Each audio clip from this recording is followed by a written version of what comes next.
അൽഹംദുലില്ലാ നഹ്മദുഹു വനുസല്ലി അലാ റസൂലിഹിൽ കരീം അമ്മാ ബഅദ്. QLS ഖുർആൻ ക്ലാസ്സിലേക്ക് എല്ലാവർക്കും സ്വാഗതം. ഇന്ന് നമുക്ക് പഠിക്കുവാനുള്ളത് സൂറത്തുൽ ഹുജറാത്തിലെ 1-2 ആയത്തുകളാണ്. ഞാൻ പാരായണം ചെയ്യുക, എല്ലാവരും ശ്രദ്ധിച്ച് കേൾക്കുക. എൻ്റെ കൂട്ടത്തിൽ പതുക്കെ ഓതി വരിക. അഊദു ബില്ലാഹി മിനശ് ശൈത്വാനിർ റജീം.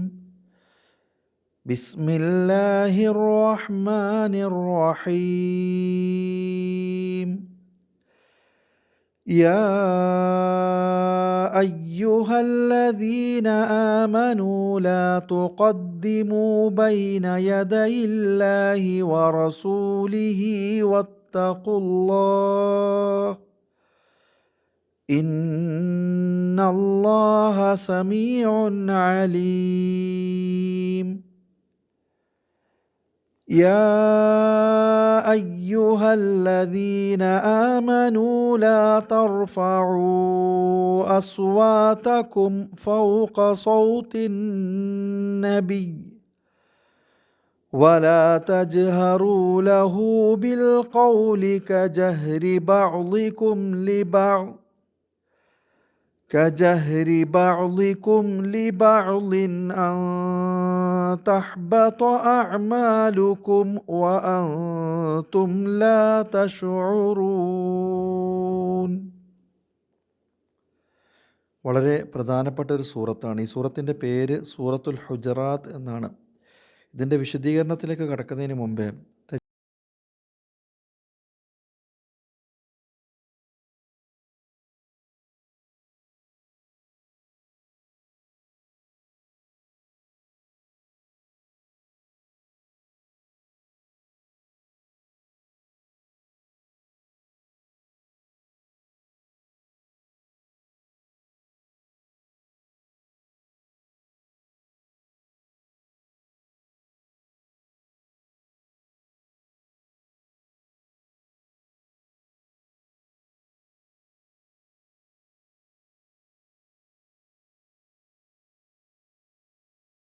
ഏതെങ്കിലും ഒന്ന്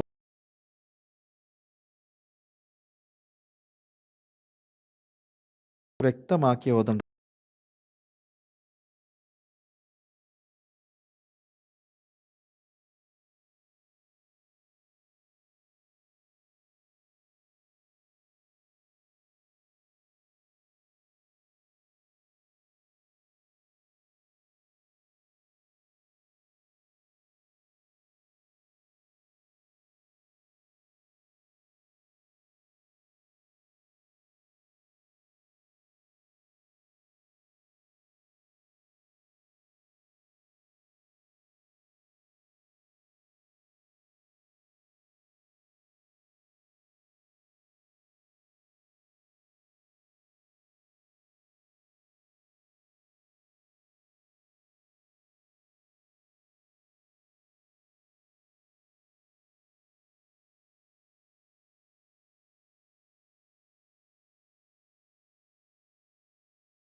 നൂനിന് ശേഷം താഴ് വന്നു. ആ താ വന്ന അവിടെ ഇൻഷാ അല്ലാഹ് പിന്നീട് പഠിക്കും.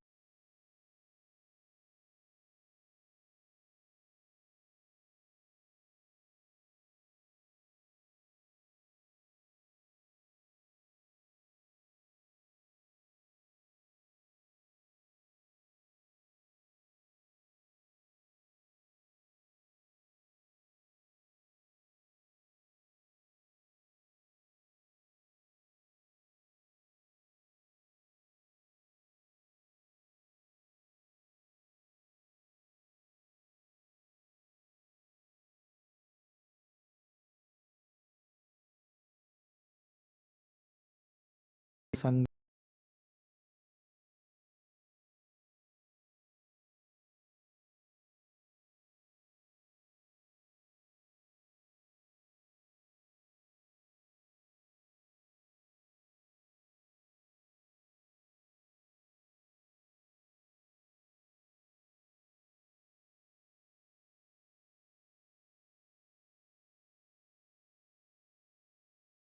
എതിരെ അഭിപ്രായം പറയുകയാണ്.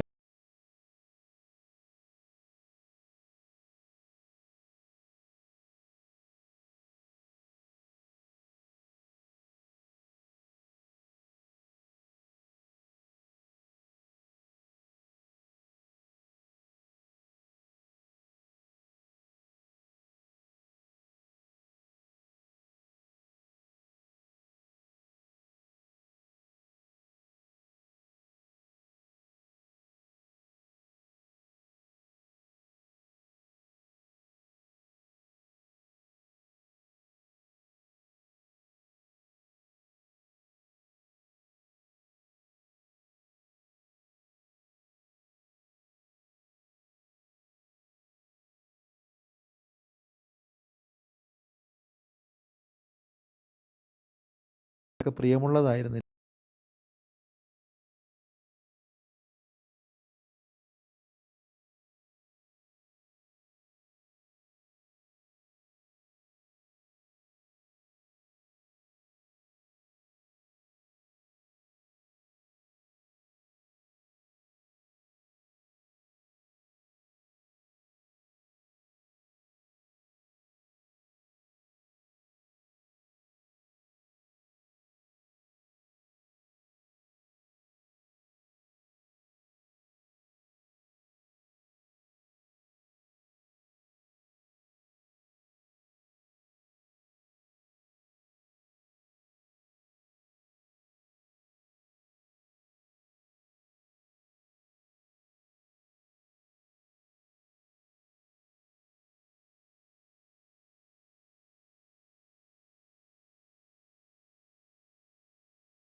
അള്ളാഹുവിൻ്റെ സിഫത്താണ്.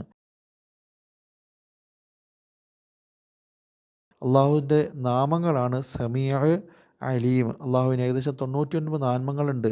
അതിൻ്റെ 2 നാമങ്ങളാണ് ഈ സമീഅ്, മറ്റൊന്ന് അലീം എന്നുള്ളത്. നമുക്കും സമഉണ്ട്, നമുക്കും ഇൽമുണ്ട്. പക്ഷെ നമ്മുടെ ഇൽമും അള്ളാഹുവിൻ്റെ ഇൽമും തുലനം ചെയ്യാൻ പറ്റില്ല. നമ്മളുടെ സമഉം അള്ളാഹുവിൻ്റെ സമഉം തുലനം ചെയ്യാൻ പറ്റുകയില്ല. നമ്മുടെ വളരെ പരിമിതമാണ്. നമുക്ക് ഈ റൂമിനുള്ളിലുള്ളത് അല്ലെങ്കിൽ നമ്മുടെ പരിസരത്തുള്ളത് മാത്രമേ കേൾക്കാൻ സാധിക്കുകയുള്ളൂ. പക്ഷേ അള്ളാഹു അങ്ങനെയല്ല. അള്ളാഹുവിൻ്റെ വളരെ വിശാലമാണ്. അള്ളാഹുവിന് ലോകത്തിൻ്റെ ഏത് ഭാഗത്ത് വിളിക്കുന്നതും കേൾക്കാൻ പറ്റും. ആയിരക്കണക്കിന് ആളുകൾ അവരുടെ ഭാഷയിൽ സംസാരിക്കുന്നതിന് അള്ളാഹു കേൾക്കാൻ പറ്റും. അള്ളാഹുവിൻ്റെ ഇൽമ് ചെറുതല്ല. അള്ളാഹുവിൻ്റെ ഇൽമ്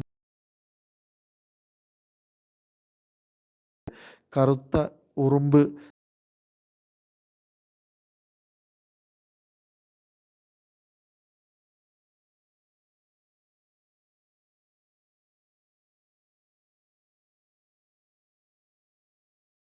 അപ്പോൾ അള്ളാഹുവിൻ്റെ 2 നാമങ്ങളാണത്. അള്ളാഹുവിൻ്റെ അസ്മാഉൽ ഹുസ്നയെ പറ്റി പറയുകയാണെങ്കിൽ ധാരാളമുണ്ട്. ഈ ആയത്തിൽ 2 നിർദ്ദേശങ്ങളാണ് അള്ളാഹു വെച്ചിട്ടുള്ളത്. ഒന്ന്, നിങ്ങൾ അള്ളാഹുവിൻ്റെയും റസൂലിൻ്റെയും മുൻകടന്ന് പോകരുത്. 2, നിങ്ങൾ തഖ്വയുള്ളവരായി ജീവിക്കണം, സൂക്ഷ്മതയോടുകൂടി ജീവിക്കണം. തഖ്വ എന്ന് പറഞ്ഞാൽ എന്താണ്?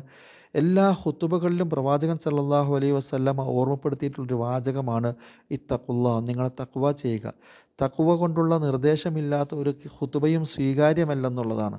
ഏത് ഖുതുബയായിരുന്നാലും, അത് നിക്കാഹിൻ്റെ ഖുതുബയായിരുന്നാലും ഗ്രഹണ നമസ്കാരങ്ങളുടേതായിരുന്നാലും ജുമാ നമസ്കാരങ്ങളുടേതായാലും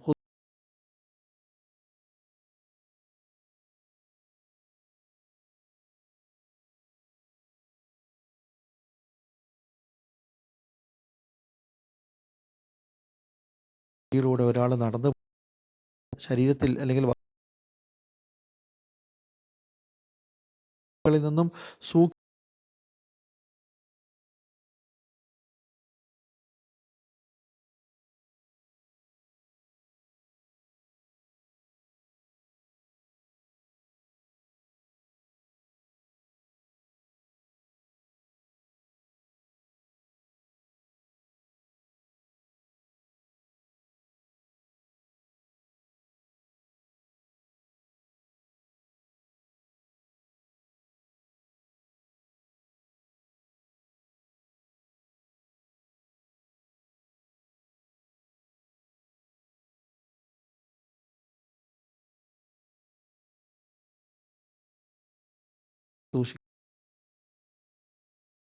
അതിനെ ശ്രദ്ധിച്ചു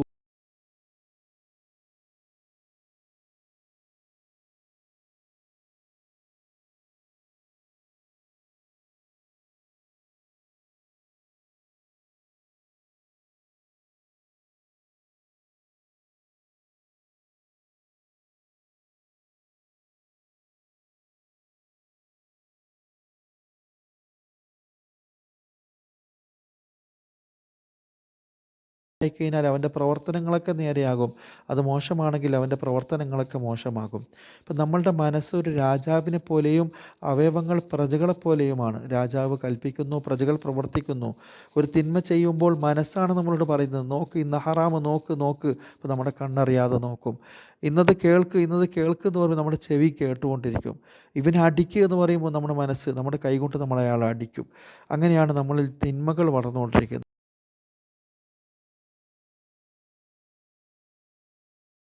നല്ല മനസ്സാണെങ്കിൽ നമ്മൾ നല്ല മനുഷ്യനായി തീരും. സംസ്കാരമില്ലാത്ത മനസ്സാണെങ്കിൽ നമ്മുടെ പ്രവർത്തനങ്ങളും മോശമായി തീരും. അള്ളാഹു നമുക്ക് തഖ്വയോടുകൂടി ജീവിക്കാനുള്ള തൗഫീക്ക് നൽകുമാറാകട്ടെ. ചുരുക്കി പറഞ്ഞാൽ തഖ്വ എന്ന് പറഞ്ഞാൽ ഇങ്ങനെ മനസ്സിലാക്കാം: ഒരു മനുഷ്യൻ അവൻ്റെ ഉൾക്കൊള്ളേണ്ട കാര്യങ്ങൾ ഉൾക്കൊള്ളുകയും തള്ളേണ്ട കാര്യങ്ങൾ തള്ളിയും ജീവിക്കുക. അള്ളാഹുവിൻ്റെ റസൂലിൻ്റെ കൽപ്പനകളിൽ ഉൾക്കൊള്ളേണ്ടത് ഉൾക്കൊണ്ടും തള്ളേണ്ടത് തള്ളിയുമാണ് ജീവിക്കേണ്ടത്. ഇങ്ങനെയാണ് നിർവചനം: ഇംതിസാലു അവാമിരില്ലാഹി തആല വജ്തിനാബു നവാഹിഹി. തഖ്വ എന്നാൽ ഉൾക്കൊള്ളേണ്ടത് ഉൾക്കൊണ്ടും തള്ളേണ്ടത് തള്ളിയുമാണ്. ഒരു കുട്ടിയുടെ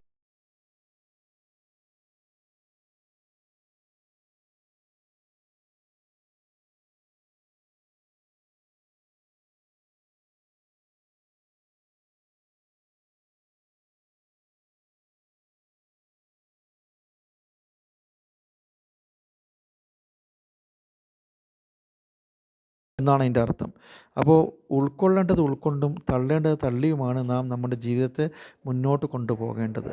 അള്ളാഹു നമുക്കങ്ങനെ ജീവിക്കാൻ തൗഫീക്ക് നൽകുമാറാകട്ടെ. 2-ാമത്തെ ആയത്തിൽ അള്ളാഹു പറയുന്നു: യാ അയ്യുഹല്ലദീന ആമനു, അല്ലയോ സത്യവിശ്വാസികളെ, ലാ തർഫഉ അസ്വാത്തക്കും, നിങ്ങൾ നിങ്ങളുടെ ശബ്ദങ്ങളെ ഉയർത്തരുത്. സൗത്തിൻ്റെ ബഹുവചനമാണ് അസ്വാത്ത്. ലാ തർഫഉ അസ്വാത്തക്കും, ഇവിടെയാണ് ഞാൻ നേരത്തെ പറഞ്ഞ സംഭവത്തിൻ്റെ ബന്ധം വരുന്നത്. നിങ്ങൾ നിങ്ങളുടെ ശബ്ദങ്ങളെ ഉയർത്തരുത്. ഫൗഖ സൗത്തിൻ നബിയ്യ്, നിങ്ങൾ ഉറക്കെയാക്കരുത് ലഹു അദ്ദേഹത്തോട് ബിൽ ഖൗലി സംസാരം കൊണ്ട്. കജഹരി ബഅദിക്കും ലി ബഅദിൻ, നിങ്ങളിൽ ചിലർ ചിലരോട് ഒച്ച വെച്ച് സംസാരിക്കുന്നത് പോലെ ആ പ്രവാചകരോടുള്ള സംസാരത്തിൽ നിങ്ങൾ ഉറക്കെയാക്കരുത്. അങ്ങനെ ചെയ്താൽ അൻ തഹ്ബത്തു അഅമാലുക്കും, നിങ്ങളുടെ അമലുകൾ പാഴായി പോകുന്നതാണ്, പൊളിഞ്ഞു പോകുന്നതാണ്.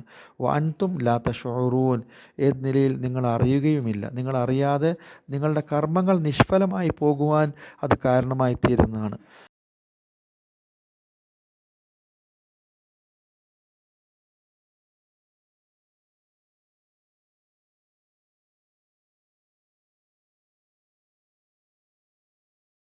അതെ, അവിടെ അട്ടഹസിക്കാനോ ഉറക്കെ കരയാനോ പാടില്ല എന്ന് പണ്ഡിതന്മാർ ഈ ആയത്തിൻ്റെ നിർദ്ദേശത്തിലാണ് പറയുന്നത്.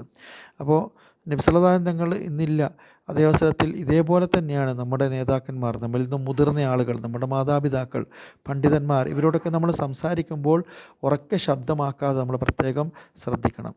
റബ്ബ് സുബ്ഹാനഹു വ തആല അള്ളാഹു നമ്മുടെ കർമ്മങ്ങൾ സ്വീകരിക്കുകയും ഈ ആയത്തുകളിൽ പറഞ്ഞതുപോലെ ജീവിതം മര്യാദയോടുകൂടി ജീവിക്കുന്ന നല്ല ആളുകളിൽ നമ്മെയും നമ്മുടെ